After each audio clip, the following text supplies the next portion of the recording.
This is CCS America's series Let's Talk Lighting, where we get technical about machine vision, lighting techniques, and technology so you can solve lighting challenges more efficiently in-house. I'm Emily Ting, marketing specialist at CCS America and co-host of this series together with Lindsey Sullivan, our technical marketing manager, who is here to share all her knowledge and expertise from her time as an applications engineer. Lindsey, how are you today? Good. Good. Definitely getting when it gets close to Christmas and you're like, I don't want to be productive, but you have to force yourself to be productive. And it's just this internal battle. I'm suffering from that so hard. So hard. I'm not sure you should say this on our, podcast that's going to be in front of the masses, but you're saying what we all know is true, and everybody's doing it, whether they acknowledge it or not. Maybe not in Japan because they don't celebrate Christmas, but here we all understand what you're talking I think I can be productive and I will. It's just not as easy as other times. To your credit, you're about to go on vacation also, so That's true. you're already in that mindset. That's true. God, packing up a whole family to get on a plane and condense it all into 3 bags. It's so hard. I'm looking forward to that, period where Jack and Thomas get to have those suitcases that you can sit on. Yeah.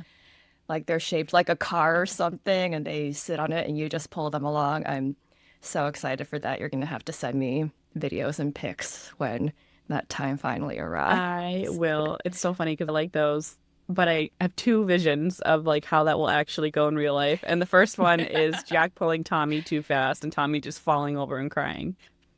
And the second one is neither kid wanting to ride on it, but they both want to pull it. So then we're going half speed. They have to pull it and we're not allowed to do it. We'll see.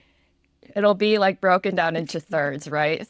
30% of the time it'll go well, and then the other 60% of the time it'll be one of those scenarios. And then maybe another break, a little bit broken there, us holding a kid and pulling the luggage. But yeah, as I love to say, we'll cross that river when we're drowning in it anyway. And as you know, I like to say, I like not drowning. And that basically sums up the difference in our personalities. Yes.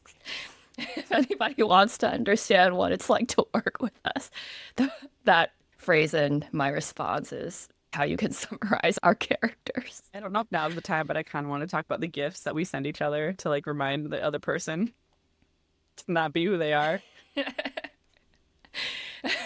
Maybe the next one. Yeah, we'll share more behind the scenes of what it's like to work at CCS America Marketing. But today is going to be the public-facing side of CCS America Marketing, where we're going to talk about lighting, kind of. This time we're switching it up because we're also talking about lensing. So to get right into it, we all know the main hardware components in a machine vision system are your cameras, your lighting, and your optics. And then there's the software bit, but that's separate. And I often hear, or maybe not often, I occasionally hear the app team will say somebody came saying, I have a problem with lighting. And then they look at it and they say, actually, it's a lensing problem. And I think, or maybe sometimes there's a clear answer, but maybe sometimes it's not as obvious to the untrained eye because they are really deeply connected to each other. And maybe it's not always obvious, or they can both cause the same issues in some scenarios. So that's why we're talking about them together today. So Lindsey, high level, why do we have to say that lensing and lighting is a package deal in machine vision? Yeah. But I mean, they just work together more than people think. You know how you were talking about people calling in and it's lensing issue? One of my favorite stories. This is when I was kind of new at being an app engineer for CCS, and somebody called in and he was really mad that his light wasn't uniform enough. And he was like, you told me what to order. And I was like, I didn't have this problem when I did testing. Is it centered? Whatever. And he sends me an image and I was like, that looks like vignetting. And he's like, it's not vignetting. And I was like, okay, well, I think it is. Like, do some, look at it, make a circle, whatever. And he's like, well, okay, but I'm going to call you back and tell you that you're wrong. And then he calls me back. He's like, I owe you an apology. It was vignetting. And I was like, ah, I know. So, like, even to somebody who knew a lot about lighting, he kind of knew enough to know that the image wasn't, uniform, still didn't realize that that was a lensing issue, not a lighting issue. So sometimes it comes down to the lens is kind of creating vignetting, which I'll get to vignetting, but it's when it's just like dark on the side because of your image circle. But, if you have a telecentric lens, you need to have the right light with it. And if you don't, it can cause a problem. So it's unexpected and harder to troubleshoot if you don't know that those two work together. Yeah. Another, I guess, idea that comes up a lot is what is the most important component in a machine vision system? So with, respect to lighting and lensing in particular, which would you say is more important? Can great lighting outperform, you know, less than perfect lensing or vice versa? Yeah, that's always a fun question because every piece needs to be right in order for it to work well. Even cameras, if you don't have the right resolution camera, you won't be able to see the size defect you want to see. And if you have a lens that isn't, optimal for maybe the field of view or something like that, but you're still getting the right resolution, you can still have a good light that will still highlight the defect and the lens will be able to see it. So even if your lens isn't the perfect lens, a lot of times a light will still provide a good image for it. It just might not be the optimal image. That being said, sometimes you need a better lens and it's not about the lighting. They've got a lot of really cool lenses out. I think if I ever left CCS, I would probably go into lensing because I think it is so cool. Some of the stuff they come out with, like they have a lens that you can look down and you can look around like all sides on like the outside of a bottle. And like you can like look down through in the middle of a like can, you can look into the can. And like a light can illuminate that properly, but a light won't create that image the way like a lens will. So I think they're really cool where you have to have, the right lens to get you the right field of view at the right working distance and then the right light accordingly. But also if it's like a tricky application, sometimes it's not about picking the right light, it's about picking a better lens and then the light that fits within that to provide the correct illumination. But they're really cool. So in the end, we can't say this one's the best child, the golden child. And in terms of any component, there, we love all our We children do. I equally. mean, we secretly have a favorite lighting because we focus more on them, but they all have to be right for the image to work and to work well. You can't just stock standard stuff and be like, this will work for everything. It just won't. Yeah. All right, so let's dive into the actual application of lensing and lighting in actual systems. Can you walk us through how lighting geometry and lens geometry interact? Feel free to use an example of like dark field or dome lighting. Pick your Yeah. favorite. So it's a lot about how the lens is made and what kind of lens you're using and what kind of light you need. So the kind of three lenses that we use the most are like a fixed focal length lens, like your f/16 or like your f/75, whatever. And those are the ones where the light comes in kind of at a triangle to a focus point in the middle of the lens and then goes to the camera. The other ones are like a macro or a telecentric lens. I'll focus on telecentric because it's kind of the other extreme of it where everything comes in completely parallel. And so the telecentric lens has to be the same size as your field of view because it can only capture what it sees straight down. It doesn't get anything from angles from the side. So your lighting has to match that. It's easier with a fixed focal length because it can take the light that comes in from the side and it can take perfectly parallel light. But if you're using a telecentric lens and light that comes in from the side, and when I say light that comes in from the side, I mean like not collimated light. So if you've ever, tune into any of our other things, we've talked about collimation, where it's the more parallel the light comes out, or the light comes from the light rays come from the, machine vision light, how parallel that emits is how collimated the light is. And so when you have something like a coaxial light that with the half mirrors makes it shine down very straight, very collimated. But if you have something like a dome light, like the LFXV, it gets diffused, so it shines out in many angles. And so if you have a light that's hitting the lens in many angles, but your lens can only interpret the straight angles, you're not capturing 80% of the light that you're shining in. It's only going to capture the rays that are going straight up and down. So to capture all of the light with a telecentric lens, you have to have a collimated light. So it's sending all of those light rays parallel straight into your telecentric super collimated lens. So it's about making sure that whatever lens you're using, however it's catching the light rays, you're matching those light rays to that lens. If that makes sense.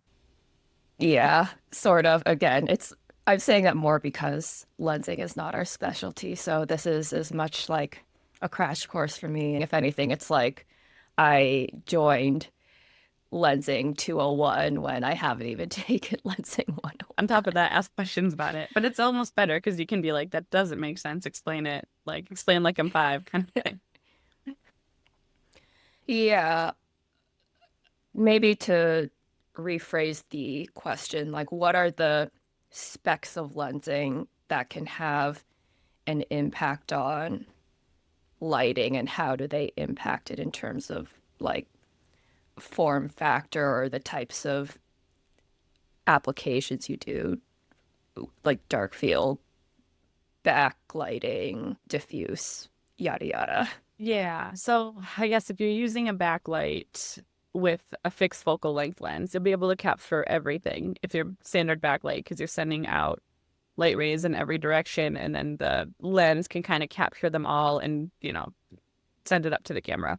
But if you're using a diffuse backlight with a telecentric lens, it's only going to capture the parallel rays. It's not going to capture any rays that are going at an angle. So, and then if you do it like with a low angle light, a telecentric lens can still do low angle lighting, but again, you're only really going to capture the parallel rays, and so it's just going to look a little bit different. I haven't really done actually too much low angle lighting with telecentric lens, so I'm not even,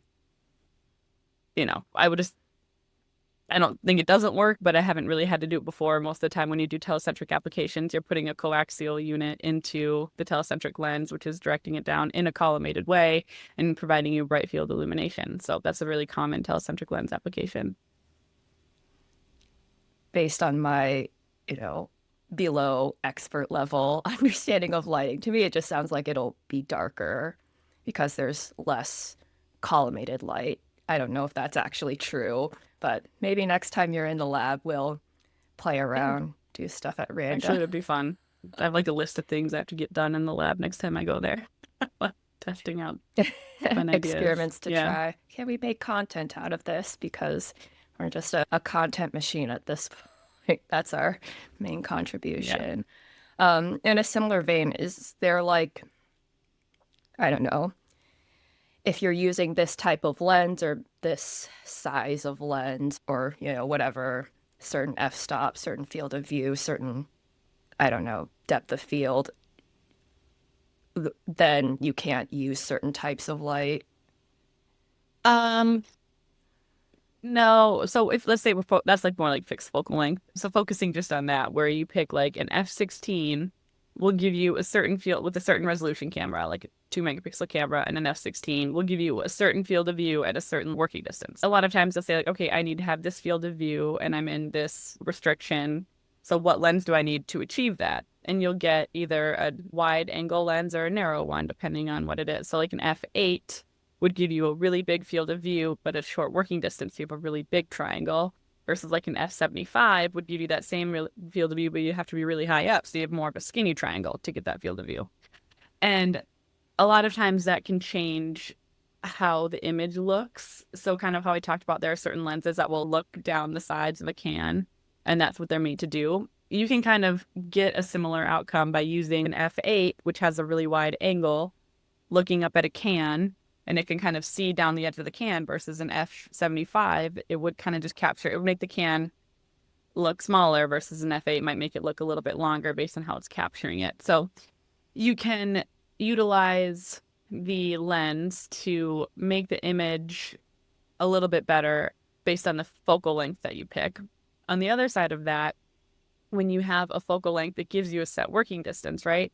So if you pick an f8 that has a really short working distance, but let's say your light, in order to get, because we've talked about how the working distance of light sometimes is a critical factor. So if your light has to have a specific working distance, if that's passed, the working distance of your camera, like your light working distance has to be shorter than the working distance of your camera most of the time, unless it's like off to the side. But if it's like a ring light, but has to be up higher, you have to have a lens that can put your working distance up higher as well. So it's kind of about making it all work together, optimizing the light working distance, making sure that fits within the working distance of the camera, and making sure that gets you the correct field of view at the, with the correct type of angle that you want it to be at.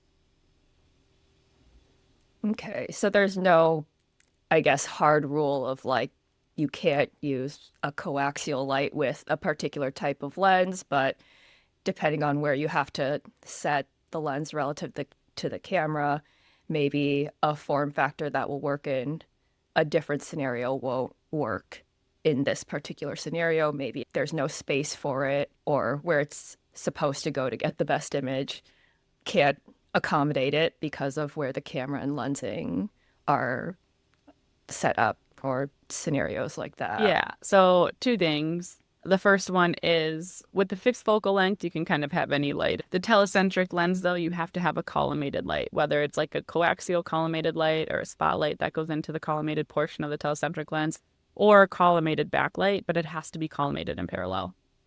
So telecentric collimated light is just kind of what you have to do. Fixed focal length, you have more play and more flexibility.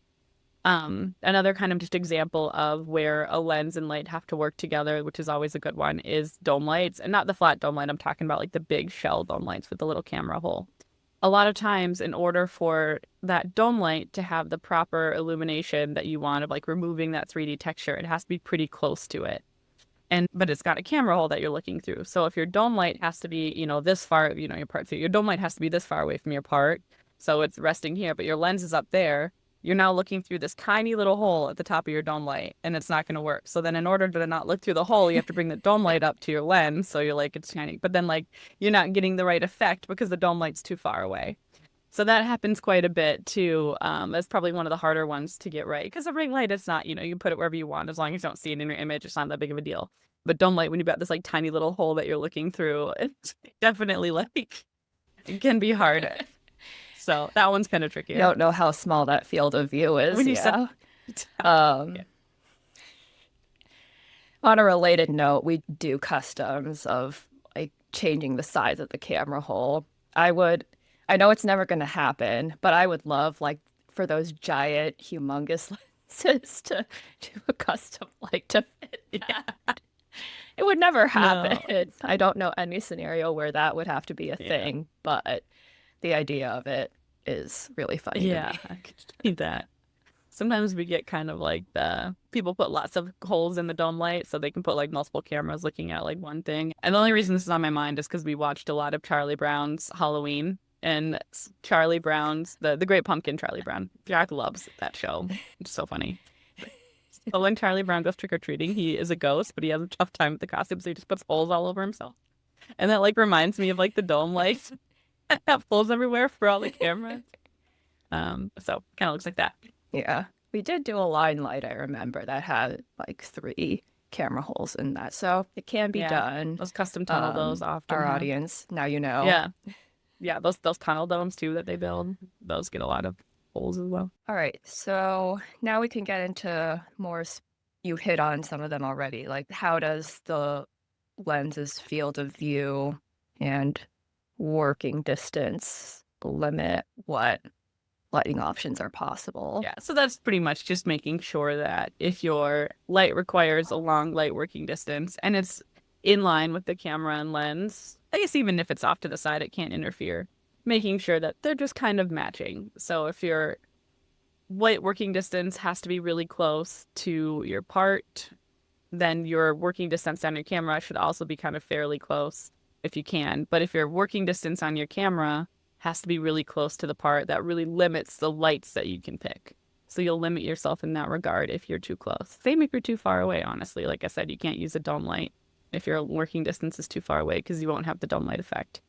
So it's just about, and that's unfortunately, like you can kind of have an idea of, my dome light has to be close, so I have to have a short working distance to go with this. But if you don't know that you're using a dome light in your image, you're not really 100% sure how far away the lens needs to be because you don't know you need the dome light yet. So it's kind of a little bit of what comes first, the chicken or the egg.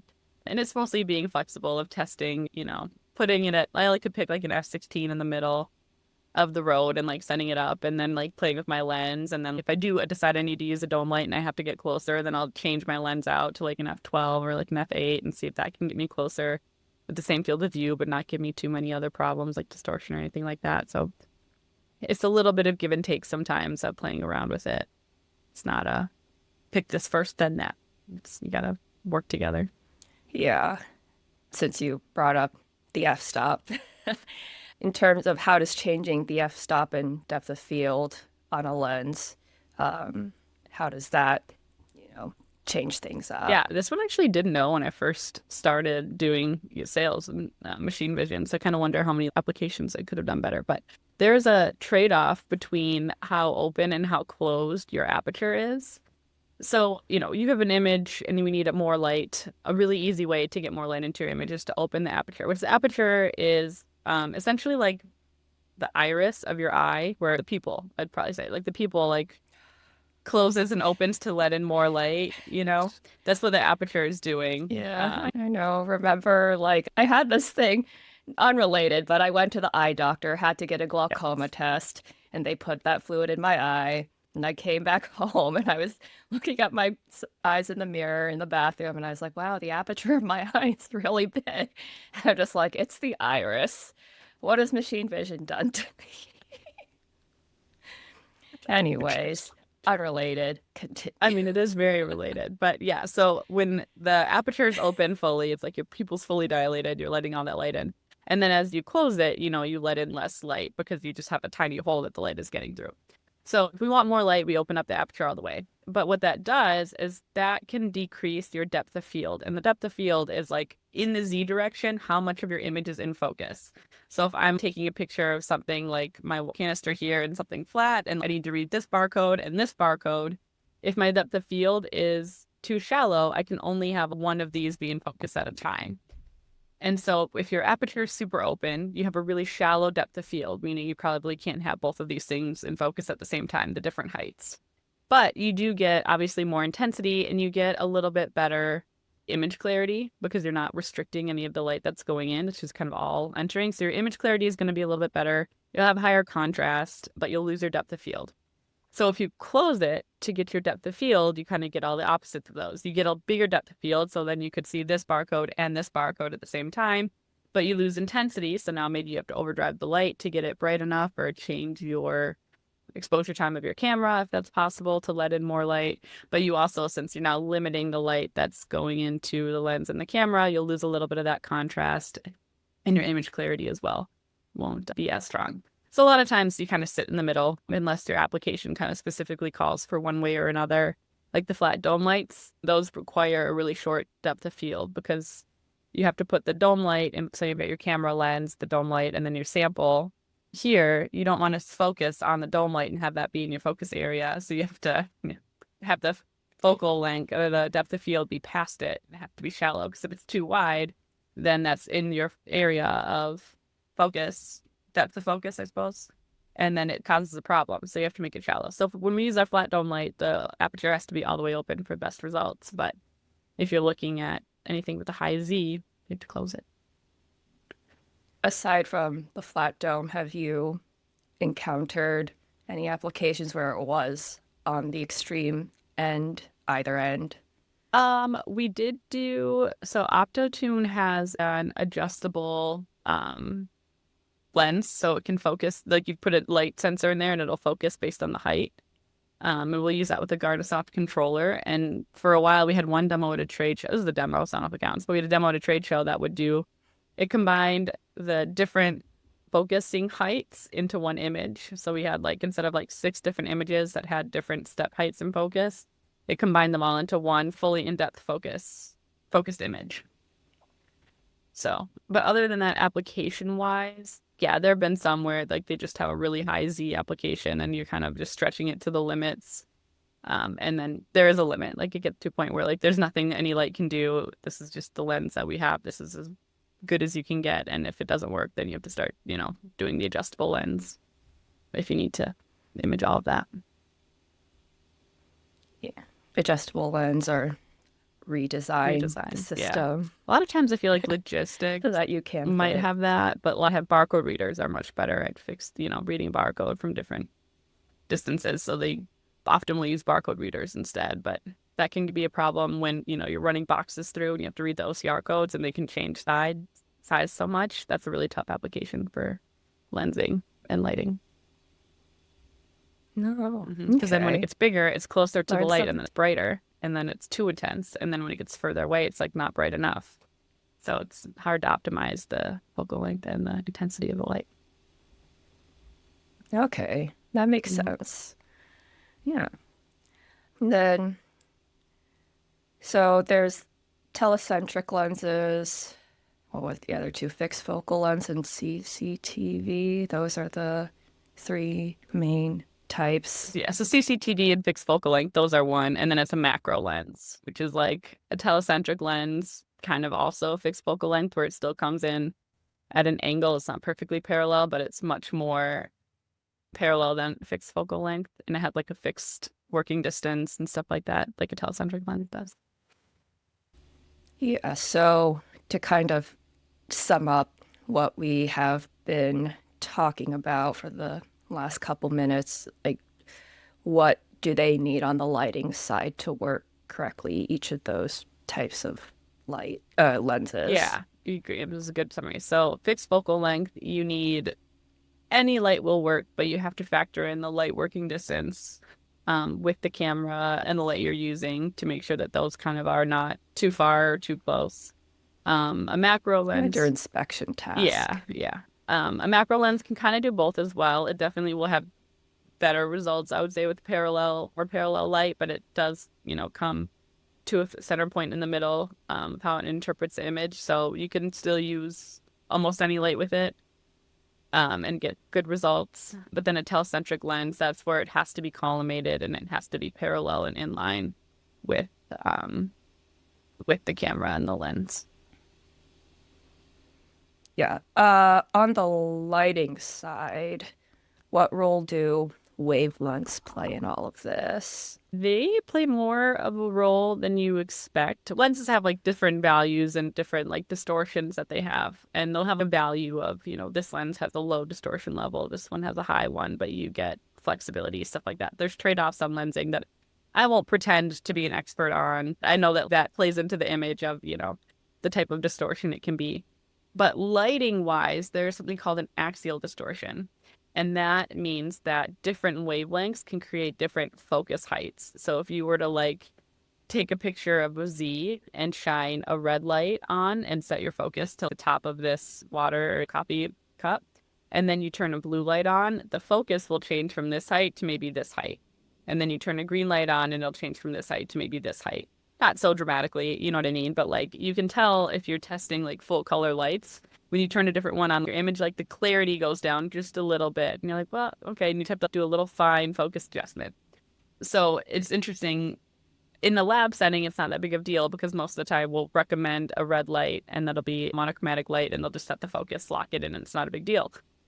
But if you're doing a full color light, which sometimes is needed for applications if they've got a lot of different colors coming through, and you have to be able to, we did the OCR code on peanut butter lids, and I couldn't do white because the white could not read the red can for some reason. Even though it was black on red, white should be fine. It just would not work. So I had to have a red light for that one. So we had to kind of do a full color light.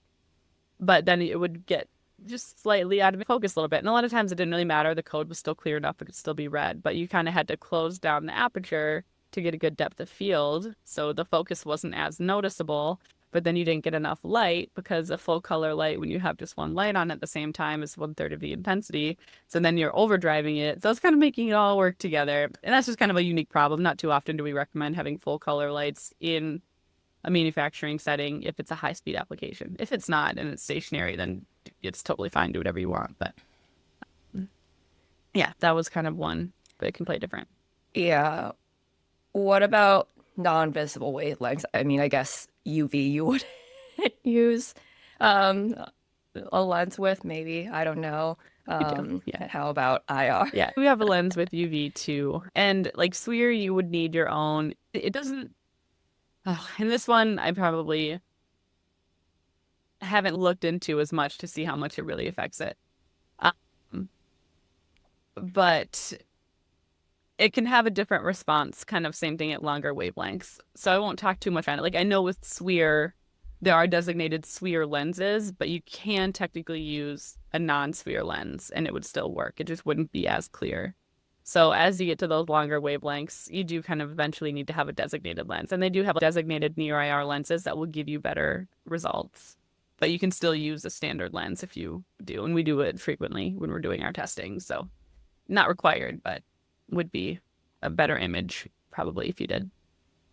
Marginally better. Maybe we need to invite an optics We person should. as a special guest, and we'll ask that person. Yeah, then. we get like the tougher questions of more into Yeah, distortion. I'm curious how they have to design the light or the lens differently to make sure it can accept a longer wavelength. That's probably not the right word for it, but Works for me. I'm guessing that the problem might be the wavelength itself. Yeah, I definitely want to know that. Yeah. Future episode in the works in 2026. Maybe not, but in the future. So yeah, getting into the more practical, like what listeners can take away from our conversation when you're doing testing or when you did testing. How did you approach the lighting and lensing? Did you adjust one first, usually more often than the other, or just go through your process? Yeah, if it didn't come predetermined, because some people had already done, we were using this camera and this lens. So if it didn't come predetermined, then I could kind of pick. If there was any restriction whatsoever that factored in, where like my camera has to be, within this range, or there's like a bar across, so it can't be higher, which means I'm putting my camera here and then I'm figuring out what lens can give me that field of view with that situation. And that will limit my lights as well, so I have to factor that in. So first you factor in any restrictions of how far things need to be away or how close they need to be in that regard. If there are no restrictions, then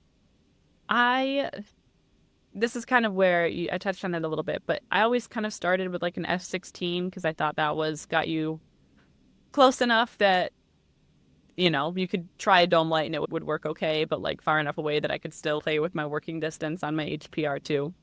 And then if the dome light worked, but it was too far away, I would step down. If I needed to be further away with my testing, then I would go from an f/16 to like an f/25 and step up in that regard. So that would factor into. So it was kind of like you start with the lens, kind of the same way you start with an HPR2, where you're just kind of creating a benchmark of, is this what I need to do? And then you go from there if you have to make changes. The other side of it is if I'm picking what kind of application I'm doing. F/75, which has like that skinny triangle, kind of works more like a macro lens, where if you're looking at like the tops of things in a tray, you have an f/75, so the camera's really far away, you'll look more at the top of each one of those trays with a lens that's further away in like a skinnier triangle. Versus if you have it closer and your lens, to get that whole field of view, you're looking out at a much wider angle, you're going to look down the side of it more than you will at the top of it. So if I'm looking at the tops of things and I'm not using a telecentric lens, then I would want an f/75 really far away. But if I'm looking down like the side of a cup, or one application we were looking down the side of like goggles type things.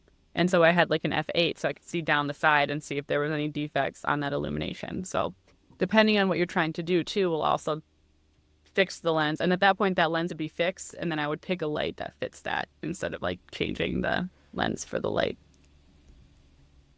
Yeah, did you notice like for this type of application, you tended to need this type of lensing and lighting combo, and for this type of inspection task, you needed this particular combo more often than not. No, because you can't really say like an f8 with a flat or with a like flat dome light is perfect combo because that is would change the image and how the sample is. So that would depend on what the sample is doing. Since every sample is different, it's more about how it interacts with the sample than how the lens and the light necessarily interact at the same time. That makes sense. I feel like I just like negated everything I said for the past 30 minutes, but the sample fits into that too. Kind of like, the wide angle, if it's hitting off like down the side of it versus looking at the top, you wouldn't pick that. But realistically, other than like telecentric versus like fixed focal length, there's not too much that has to buddy up. Yeah, so not like you need a specific combination to look at scratches or whatever. Yeah, no, not necessarily that. Maybe like a dome light, you kind of end up doing something more like an f16, like the lower end, because you need that shorter working distance. Um, but no, for scratches, I mean, in a way, if you're too far away and you're looking at scratches, it might kind of cause a problem. I guess I prefer, that's a good question, actually, now that I think more about it. I don't think it would make it where like it is changing it too much, but you might have a problem with like enough light getting in, like with a low angle light and the camera being too far away. Then it might not be bright enough to reach all the way up there. Um, Okay. Especially if the defect is maybe super fine. yeah, so maybe, yeah, you know what? That's a really good point. Look at you, teacher becoming the master. Like, yeah, I probably would start. Again, it's just me asking questions because I know nothing. That's a really good question though, because yeah, I think I tend to start with like a lens is closer than further away, unless the application I'm looking at like the top of something and it calls for it. So maybe that's why that never really officially like came up and like made me think about it until now. By default, I was just doing that. I love picking your brain. Yeah, so to circle back to my opening spiel when I talked about like how to diagnose a lighting versus a lensing problem, do you have any final thoughts on how our listeners can approach that if they're noticing something strange in an image? Yeah. So to tell if it's vignetting, what vignetting is if you have your camera has a sensor in it, a sensor size, a little rectangle, and then your lens has an image circle. And if your sensor size, let me see if I have. Okay, so this is the sensor size of my camera. Little fun Christmas card. And let's say this is my image circle. If this is what the lens is interpreting, and then my sensor size is this whole square, my image is going to have like everything that is here everything that's white is going to be dark. And the only thing that like my camera would see is the blue part. So your image circle has to be, the same side. That's to be about this big. So the camera sensor size can interpret everything. And sometimes people pick it where it's not like as dramatic as what I just showed, but it's like just a little bit smaller. And so just the edges of it can get dark and it looks like the light is not uniform. And the way that you can tell if it's vignetting or not is check the specs, what's your sensor size of your camera, because that's the spec you can look up. And then you can look up the image circle size of your lens. So if those don't line up, and it'll say like the lens will have meant for like 1 inch sensor size. So if you have like 1 1/4 inch sensor size, but you have a 2/3 or you know what I mean, like it's just not the same or it's smaller, then it'll be a problem. Or if you are just there and you take the light and you like shine it really bright in the corner and like move the light around and the uniformity on the corners doesn't change, then that means it's vignetting and it's not the light uniformity.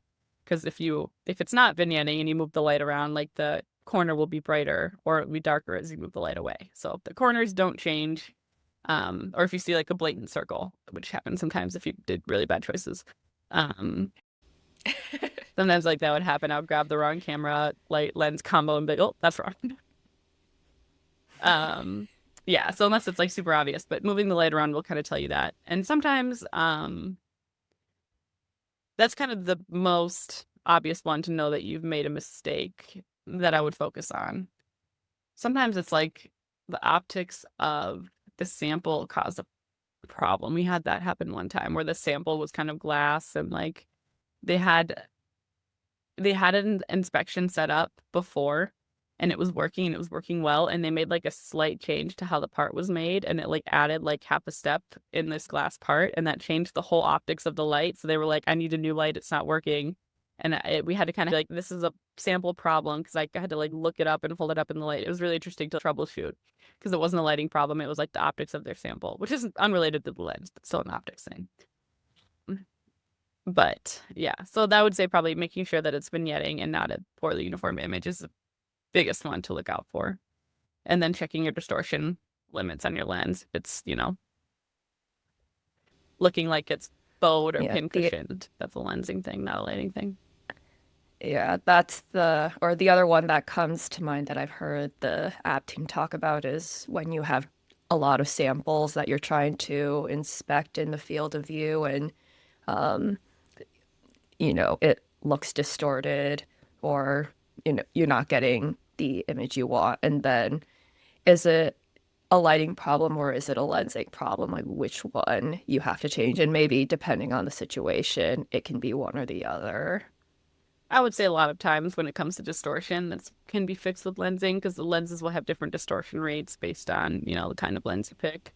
So if that's like your biggest problem, more often, not every time, but I would say more often than not, maybe you need to pick up a lens with a little bit less distortion in it.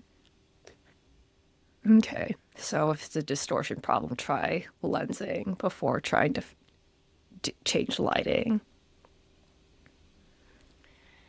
All right. We've covered a lot of stuff, learned a lot today because, again, not a lensing expert by any means. But yeah, great conversation as always. Thanks so much. Thanks for making me think a little harder than I thought I would have to think. So perfect.